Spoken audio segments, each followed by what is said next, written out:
Hey artist, it's Anne, back for part 2 of our cross-stud earrings. You notice I'm looking kind of Christmassy today.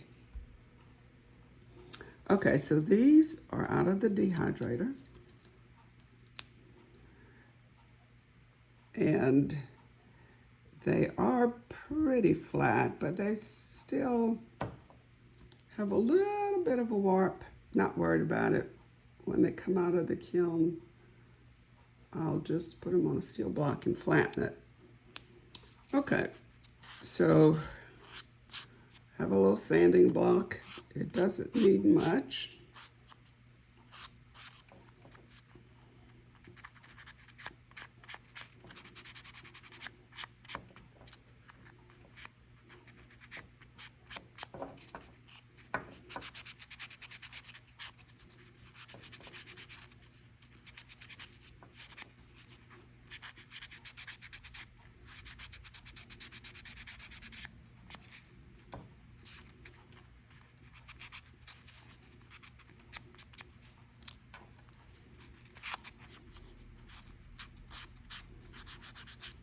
Going to take off any burrs and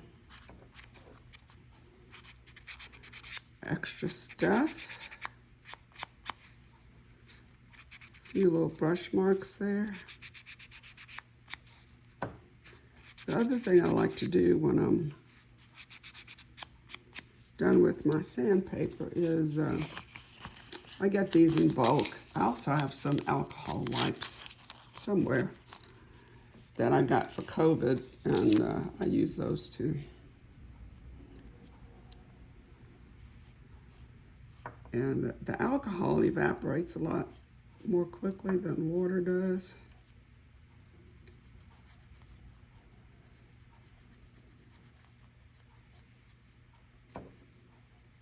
So I use it and smooth down the surface, especially right next to the cross, because that is going to be the hardest place for me to get in with my jewel tool and my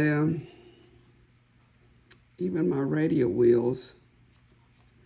They get close, but there's often a little space around there that doesn't get sanded quite as well.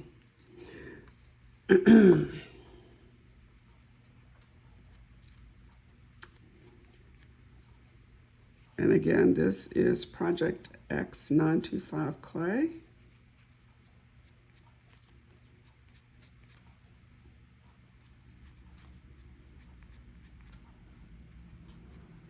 And I'm cleaning up right next to the cross.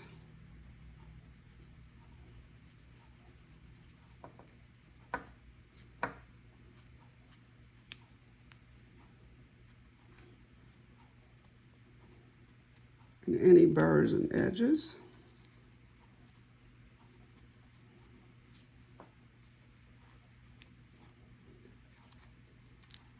And I do love how this clay is not that fragile. I mean, you can't go bending it or stomping on it or anything, but just handling small pieces like this, they don't tend to break very easily. Now, the other thing I was trying to decide is how to jazz these up a little bit. I mean, they're cute, just the sterling silver, but I was thinking about maybe putting a fireable CZ in the middle. The cross plus the back is 6 cards thick, and this is like just a little 2mm stone, so it should be able to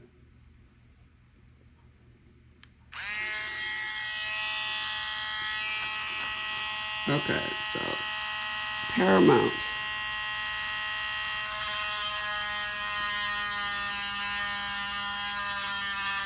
Getting it in the center. And I like to go all the way through because if you don't, you just don't get the same amount of light. So see there, going all the way through.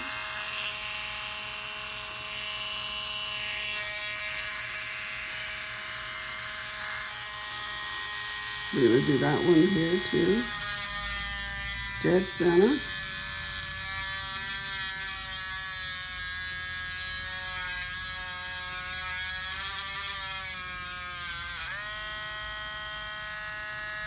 There we go.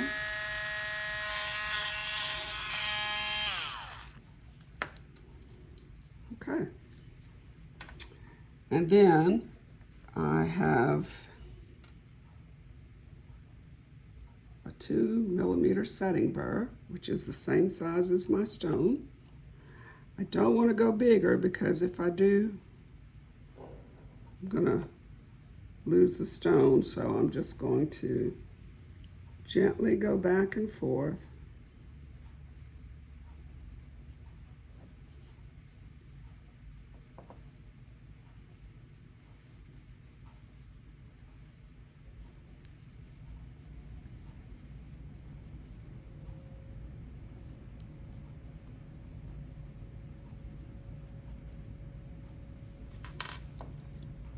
And we're going to check and see.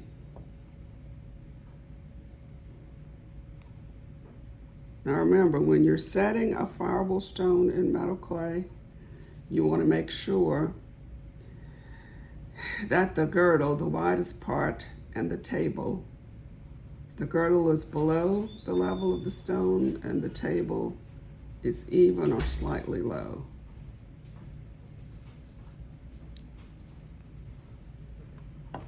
So that is definitely not deep enough.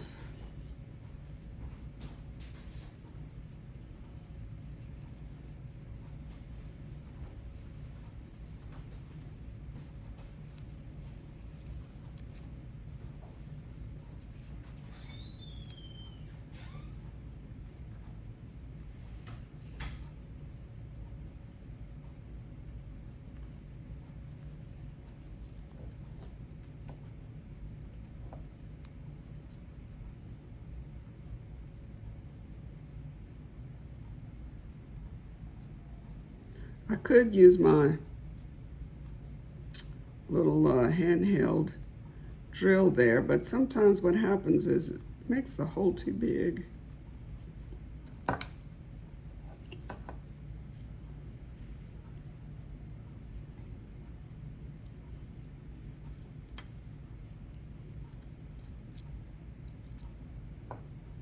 And that's hard to recover from, so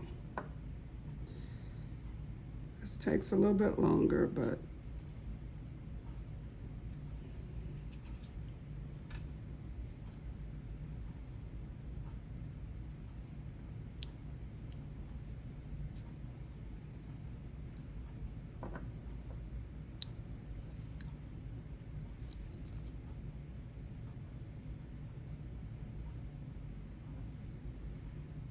you can use a sticky wax for this, but I just find it's kind of messy.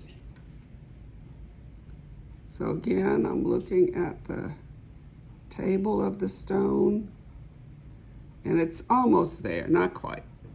And we have to remember this clay has a pretty good shrinkage rate. Wet, it was 15 millimeters in diameter.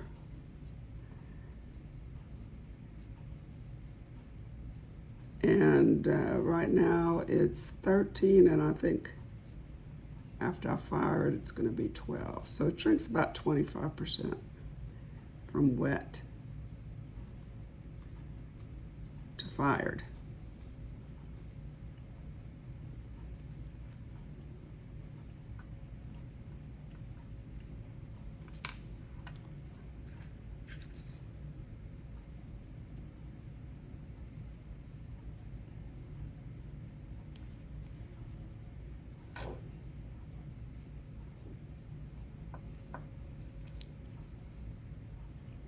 I really need to have my magnifiers on, but then I really couldn't see to make this video at all if I did.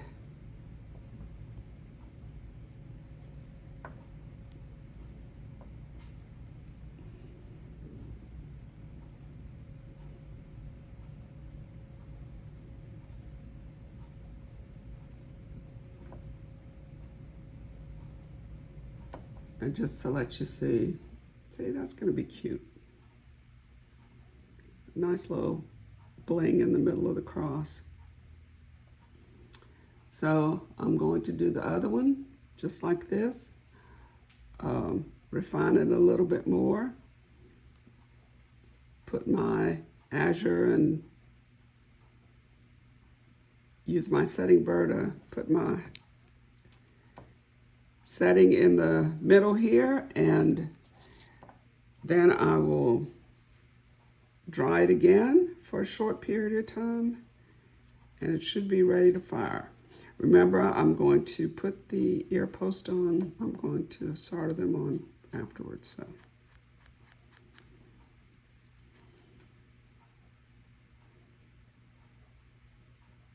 All right.